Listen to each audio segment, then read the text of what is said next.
नमस्कार। समर्थ study point के इस ऑफिशियल यूट्यूब चैनल पर आपका स्वागत है। हम एलडीसी 2026 के मैथ सब्जेक्ट का सिलेबस कंप्लीट कर रहे थे, जिसमें हमने 7 नंबर टॉपिक पे जितने पॉइंट पे जितने भी टॉपिक लिखे हैं वो उठाए थे। तो सबसे पहले हमने रिप्रेजेंटेशन ऑफ डाटा किया था, फिर हमने सेंट्रल टेंडेंसी के सवाल किए और आज जो हमारा तीसरा टॉपिक है वो है जन्म मृत्यु सांख्यिकी और साथ में सूचकांक। ठीक है। ठीक है। अब देखिए, सूचकांक के अंदर इस जन्म मृत्यु सांख्यिकी और सूचकांक के अंदर हम 4 से 5 फॉर्मूले पढ़ेंगे और एक फॉर्मूला शायद सूचकांक का होगा। तो देखिए, उसी सीरीज का ये मेरा फर्स्ट फॉर्मूला है। क्या कह रहा है? अंशोदित जन्म दर, क्रूड बर्थ रेट यानी सीबीआर। ये फॉर्मूला बना कैसे? देखिए, इस फॉर्मूले में अगर डिस्क्रिप्टिव पढ़ना चाहूँ तो इसका मतलब ये है, इस फॉर्मूले का मतलब कि 1000 की पॉपुलेशन पे जितने बच्चों ने जन्म लिया ना, किसी साल की भी बात करूं मैं, उस साल 1000 की पॉपुलेशन पे जितने बच्चों ने जन्म लिया वो सीबीआर कहलाती है। अब जैसे मान लेते हैं, अपन एक एग्जांपल लेते हैं, एक ईयर लेते हैं 2012। ठीक है। उस टाइम जो पॉपुलेशन थी वो थी 40,000, मैं ये मान लेता हूँ, यानी 2012 के मिड में पॉपुलेशन, जो टोटल पॉपुलेशन थी वो 40,000 थी। मान लीजिए उसी साल जो चाइल्ड बर्थ थी, ठीक है, ये पॉपुलेशन और ये चाइल्ड बर्थ, यानी उसी साल जो बच्चे जन्मे वो जन्मे 1200 बच्चे। आई बात समझ में? देखिए, अगर मैं इसको ऐसा बोलूं कि 40,000 पर जन्मे बच्चों की संख्या कितनी है, 1200 है कि नहीं है। अब मैं बोलूँ कि अगर मुझे, यानी 40,000 पे 1200 बच्चों ने जन्म लिया, तो अगर गांव की पॉपुलेशन 1 होती तो कितने बच्चे जन्म लेते हैं, यानी यूनिट मेथड से कर रहा हूं मैं, इसको फॉर्मूला बनाना सिखा रहा हूं आपको।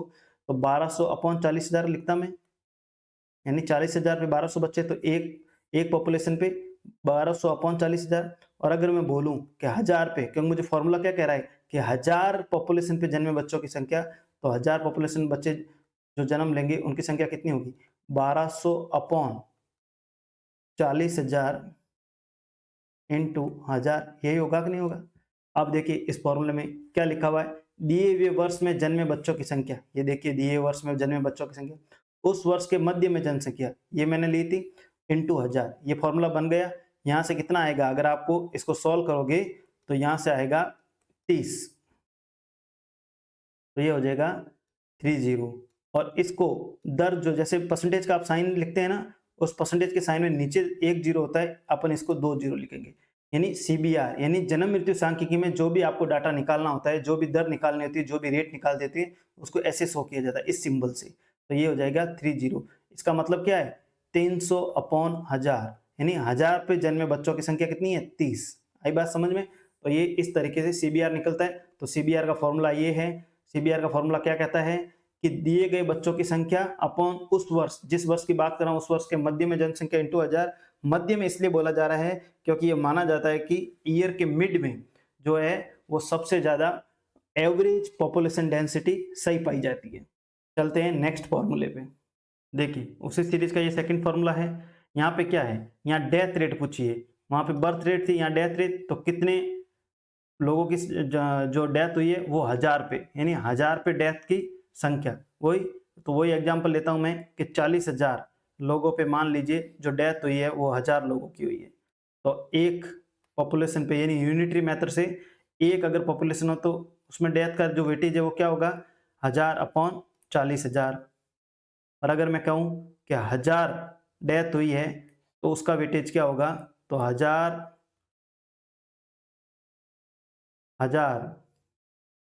Upon 40,000 into 1000। ये मेरा CDR का फॉर्मूला बन गया।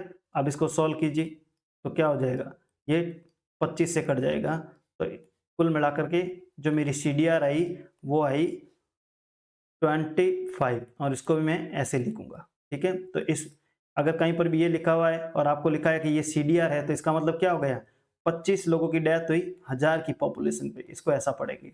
थर्ड फॉर्मूला है, क्या कह रहा है, विशिष्ट मृत्यु दर। विशिष्ट मृत्यु दर का मतलब एक फिक्स एज ग्रुप की मैं बात करूंगा, यानी विशेष आयु वर्ग में मृतकों की संख्या अपॉन विशेष आयु वर्ग के वर्ष के मध्य की जनसंख्या इंटू 1000। मान लीजिए, देखो मैं एक एग्जांपल लेता हूं, मान लीजिए कोई एज वर्ग है 60 से 70, ठीक है, उसकी जो पॉपुलेशन है, उस एज की जो पॉपुलेशन है वो है मान लीजिए 12,000, ठीक है। और उसी एज ग्रुप में जो डेथ हुई है पिछले 1 साल में, वो मान लीजिए हो गई 600। ठीक है? मैं कोई फिक्स ईयर ले लेता हूँ, मान लेता हूँ ईयर 2012। ठीक है? मैं उससे बात कर रहा हूँ। अब मुझे 2012 की एसडीआर निकालनी है किस ग्रुप के लिए? 60 से 70 के लिए। तो मैं एसडीआर कैसे निकालूँगा? अब मैं सीधा फॉर्मूला में वैल्यू पुट कर रहा हूँ। विशेष आयु वर्ग में मृतकों की संख्या कितनी है? 600। ठीक है? अब उस आयु वर्ग की पॉपुलेशन, टोटल पॉपुलेशन नहीं लेनी है, ओनली फॉर इस ग्रुप के आयु वर्ग की पॉपुलेशन लेनी है, मान लीजिए 12,000। ठीक है? और इंटू 1000, हमारा एसडीआर क्या कहता है? 1000 पे उस विशेष आयु वर्ग के मृतकों की संख्या। तो अब आप इसको सॉल्व कीजिए। अगर आप इसको सॉल्व करेंगे तो ये आ जाएगा 50 आएगा, यानी 50। और मैं एसडीआर को कैसे लिख सकता हूँ? ऐसे लिख सकता हूँ, इस सिंबल से। आई बात समझ में? तो मेरी ये एसडीआर आ गई 50। अगर आपको कहीं भी ये सिर्फ सिंपल लाइन दे रखी हो तो आप इसको कैसे पढ़ोगे? आप पढ़ोगे 50 की डेथ किस पे और किस पे? 1000 की पॉपुलेशन पे। और कौन से ग्रुप की? यहाँ अगर मान लीजिए यहाँ ग्रुप दे रखा है 70 से 60 से 70।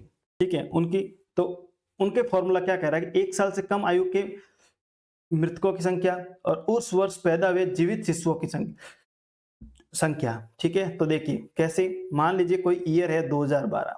ठीक है? ये साल है, उस साल में बात कर रहा हूं। जो चाइल्ड बर्थ है, यानी टोटल जो बच्चे जन्मे, वो मान लीजिए 1300 बच्चे थे। कितने बच्चे थे? 1300। मान लीजिए जो चाइल्ड डेथ है, यानी और वो भी 1 साल से कम, 1 साल। ठीक है? 1 साल से कम जो बच्चे हैं जिनकी डेथ हो गई, वो मान लीजिए थे 65 बच्चे।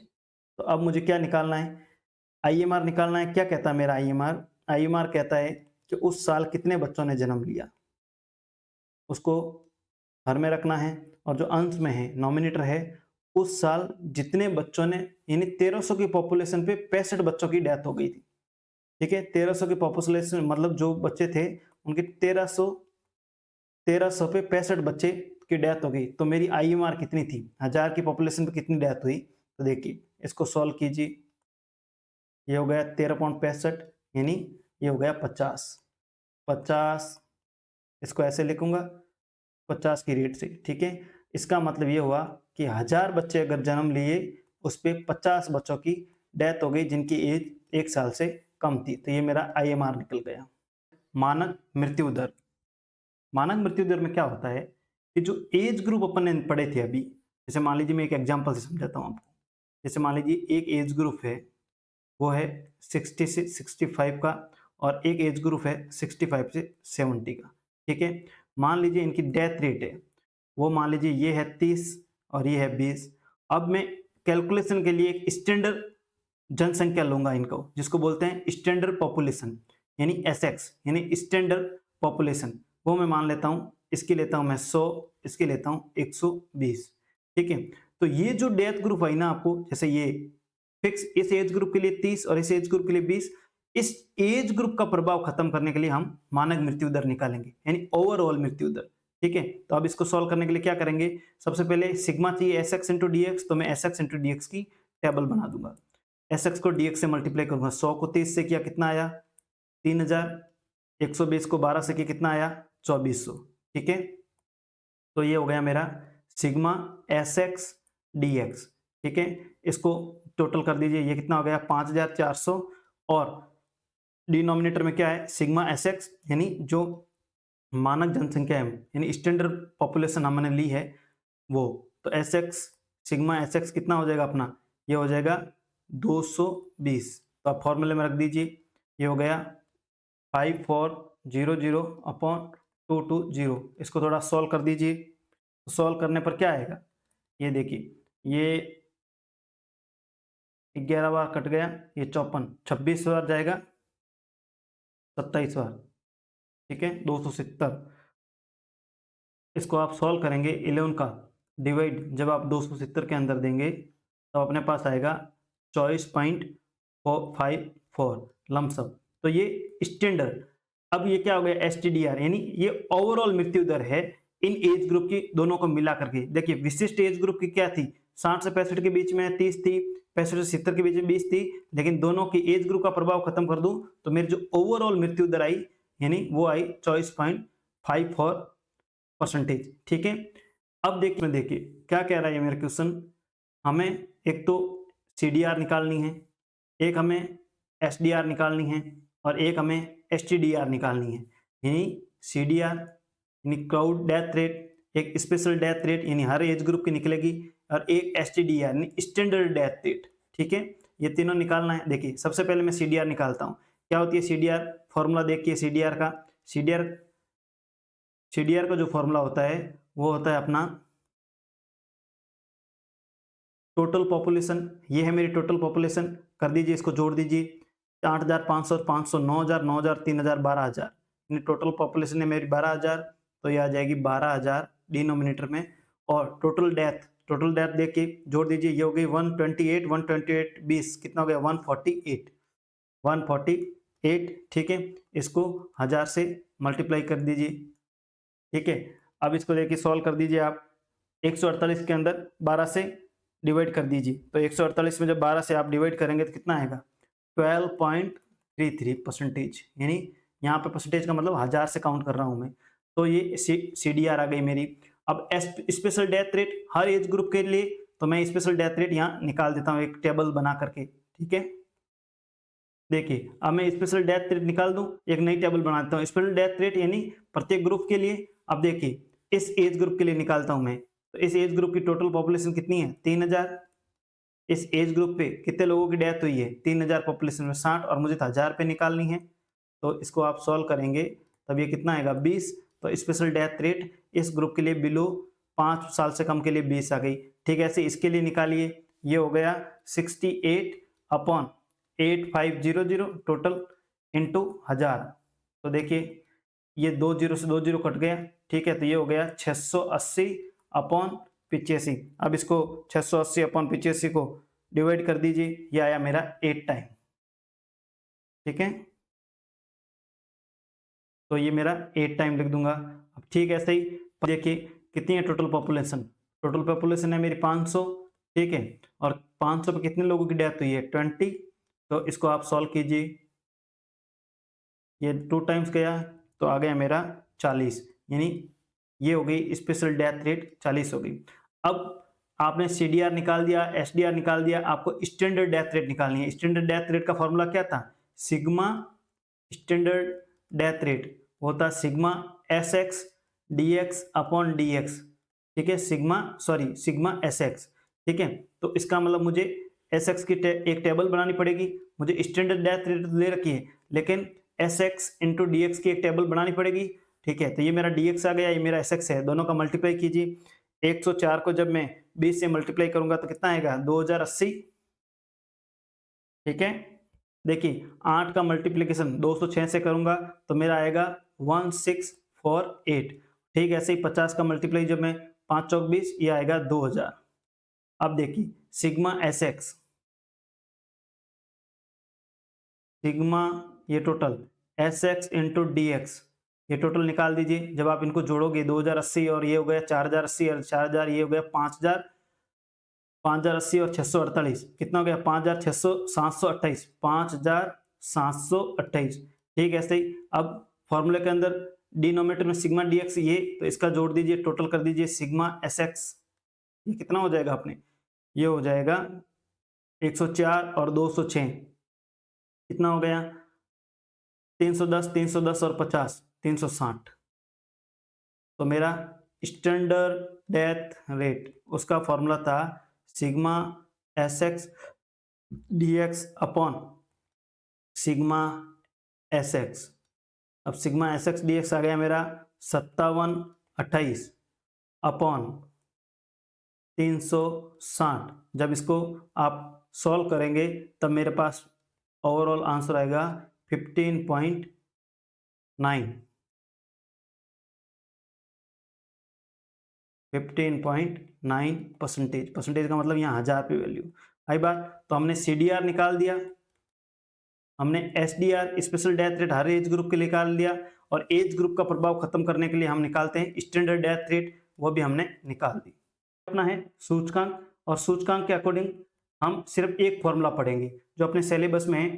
ठीक है, भारित सामुदायिक विधि या सामुदायिक विधि यानी निर्वात सूचकांक, यानी आधार वर्ष में मूल्यों के क्या मात्रा के अकॉर्डिंग वैल्यू थी, और अभी जो वर्तमान में जो वर्ष चल रहा है उसमें वस्तु की मात्रा के अकॉर्डिंग जो मूल्य है उसका अनुपात 100 में है, यानी उनका भार निकालना, उनका जैसे अपन भारित माध्य निकालते वैसे ही भार निकालना, तो ये निर्वाह सूचकांक कहलाता है। सूचकांक में जैसे क्वालिटी इंडेक्स निकाल देते हैं अपन, प्राइस इंडेक्स निकाल देते हैं, कंज्यूमर प्राइस इंडेक्स निकाल देते हैं, यानी महंगाई का मूल्यांकन है वो सूचकांक के तहत करते हैं। तो उसी में एक ये है निर्वाह सूचकांक, जिसका फॉर्मूला ये है।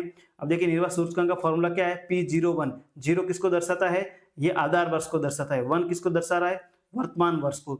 तो सिग्मा P1i का मतलब वर्तमान वर्ष में आई हुई वस्तु का मूल्य, ठीक है, उसका मल्टीप्लीकेशन Q1i का मतलब वर्तमान वर्ष में आई हुई वस्तु की मात्रा यानी क्वांटिटी, और ये प्राइस, और ये आधार वर्ष में क्वांटिटी इंटू प्राइस का सिग्मा इंटू 100, ठीक है। और अगर मात्रा में कोई चेंज नहीं हो, यानी बेस ईयर और प्रेजेंट ईयर दोनों के अंदर अगर किसी आई हुई वस्तु की मात्रा समान हो, तो दोनों जगह जो मल्टीप्लाई होगा वो Q0i की, यानी ये 1i की जगह भी मैं क्या रख सकता हूँ, Q0i। ऊपर भी P1i इंटू Q0i और अपॉन में भी P0i इंटू Q0i हो जाएगा, ठीक है। चलिए एक एग्जाम्पल करते हैं, उससे ये फॉर्मूला अपना क्लियर होगा।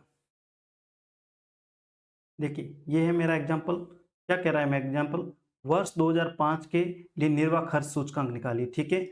अब निर्वाह खर्च सूचकांक निकालना है वर्ष 2005 के लिए, तो ये मेरा बेस ईयर हो जाएगा, यानी में ये मेरा हो जाएगा 0, ये हो जाएगा मेरा 1, ठीक है। तो इसका मतलब ये P0 दे रखा है, प्राइस दे रखा है, और ये मेरा P1 दे रखा है, ठीक है। अब आप एक बात देखिए, Q0 और Q1 दोनों बराबर है IV सब वस्तुओं के लिए, है ना, क्योंकि ये देखो समान दे रखा है। तो मेरा फॉर्मूला क्या था निर्वाह खर्च सूचकांक निकालने का, था sigma P1i into Q1i upon sigma P0i into Q0i into 100, यही था।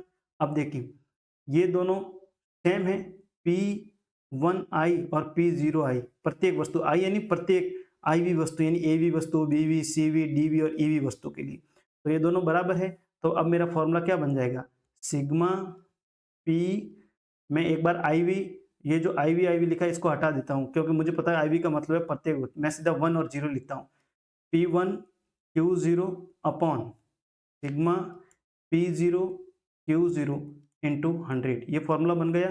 तो इसका मतलब अब मुझे एक दो टेबल्स बनानी पड़ेगी, किस किस के लिए, देखिए जो इस फॉर्मूले में यूज होगी, P1 इंटू Q0 और P0 इंटू Q0, इन दोनों के लिए सबसे पहले मैं बना देता हूँ P1 इंटू Q0। अब देखिए P1 का मतलब ये और Q0 ये, यानी इसका इसके साथ मल्टीप्लाई करना है टेबल का। देखिए 30 इंटू 10 कितना हो गया मेरा 300, 15 इंटू 20 ये भी हो गया 300, 25 इंटू 10 250, 100 इंटू 2 200, और 6.50 इंटू 30, देखिए ये हटाएंगे तो 2 जीरो नीचे लगेंगे, दोनों जीरो कट जाएंगे, 65 इंटू 30 195, ठीक। अब मुझे मल्टीप्लाई करना है P0 इंटू Q0, ये टेबल बनानी पड़ेगी, P0 यानी ये वाली, इस Q0 इसके साथ मल्टीप्लीकेशन, यानी इन दोनों का मल्टीप्लीकेशन। तो देखिए 8 का 3 के साथ 240, 12 का 20 के साथ 240, 10 का 10 के साथ 100, और 70 का 2 के साथ ये हो गया 140, और 5 का 30 के साथ ये हो गया 150। अब सिग्मा, इस पूरे पूरे का सिग्मा निकालूंगा तो क्या आएगा मेरा टोटल, ये देखिए 300 और 300 हो गए 600, 600 और 250 850, 200 1050, 1150 और 95 ये हो गया 1245, ठीक है। इसका सिग्मा निकालिए, P0 इंटू Q0 का सिग्मा यानी टोटल 240 240 480 580 680 720 820 870, यानी ये हो गया 870। फॉर्मूला इनपुट कर दीजिए, क्या है मेरा formula, P1 into Q0, P1 into Q0 कितना है मेरा 1245 अपॉन P0 इंटू Q0 कितना है मेरा 870 इंटू 100, ठीक है। इसको सॉल्व करेंगे आप तो 143.10 लगभग इसके लमसम ये आएगा। तो मेरा P01 किस ईयर के लिए, 2005 के लिए निर्वाह खर्च सूचकांक कितना आ गया, 2005 के लिए मेरा आ गया 143.10। आई बात समझ में। देखिए जन्म मृत्यु सांख्यिकी और सूचकांक में हमने आज इतने फॉर्मूले पढ़ लिए। यही आपके सिलेबस में आपने सीबीआर पढ़ लिया, जिसमें क्या था कि जन्मे हुए बच्चों की संख्या और total population in the mid year into 1000। ठीक है, ये सीबीआर पढ़ लिया, सीडीआर पढ़ लिया, जिसमें अनुशोधित मृत्यु दर थी। आयु विशिष्ट दर में हम कोई एज ग्रुप लेते थे, इसके अंदर प्रत्येक एज ग्रुप के लिए निकालते थे उसी की पॉपुलेशन और उसी के अंदर डेथ रेट। ठीक है, शिशु मृत्यु दर यानी जितने बच्चे जन्मे उसमें 1 साल से कम आयु के बच्चों की कितनी की डेथ हो गई 1000 की पॉपुलेशन पे, वो हम निकालते हैं। मानकीकृत मृत्यु दर हमने पढ़ ली, इसमें एज ग्रुप का प्रभाव खत्म करने के लिए हम ये निकालते हैं। तो हमने क्या किया था, प्रत्येक एज ग्रुप के लिए जो डेथ रेट थी उसको मानकीकृत जनसंख्या से मल्टीप्लाई करके उनका सिग्मा निकाला था अपॉन सिग्मा मानकीकृत जनसंख्या। और अभी लास्ट में हमने निर्वाह खर्च सूचकांक पढ़ लिया, जो एक ही फॉर्मूला है ये भारित माध्य का। ठीक है, इसमें वर्तमान वर्ष में कुल खर्च अपन आधार वर्ष में कुल खर्च, जिसमें हम यहाँ करते थे P1 इंटू Q1 और यहाँ करते थे P0 इंटू Q0 अलग आई वी वस्तुओं के लिए, यानी अलग अलग वस्तुओं के लिए, सबके लिए। आई बात समझ में? और इंटू 100 कर देते। अगर देखिए P01 P Q01 P1 Q1 ठीक है, तो ये P0 और Q0 है। ठीक है, और अगर ये दोनों सेम हैं तो हम क्या करते थे, फॉर्मूले में दोनों जगह Q0 रख देते। तो इस तरीके से आपके जो एलडीसी 2026 मैथ सिलेबस में जो 7वां पॉइंट दे रखा है उसके अंदर 3 मेन टॉपिक थे। एक था डाटा रिप्रेजेंटेशन, जिसमें हमने आंकड़ों का चित्रण भी पढ़ा, हमने उसको ग्राफिकल रिप्रेजेंटेशन पढ़ा, और फिर हमारा था सेंट्रल टेंडेंसी, जिसमें हमने मीन, मोड, मीडियन और माध्य विचलन, ये 4 टॉपिक पढ़े। और आज हमने पढ़ लिया जन्म मृत्यु सांख्यिकी एवं सूचकांक। अगर ये सारी क्लासें आपने नहीं देखी है तो आई बटन पे जो प्लेलिस्ट का बटन लिंक आ रहा है उस पर क्लिक कीजिए और वो सारी क्लासें आप देखिए। धन्यवाद।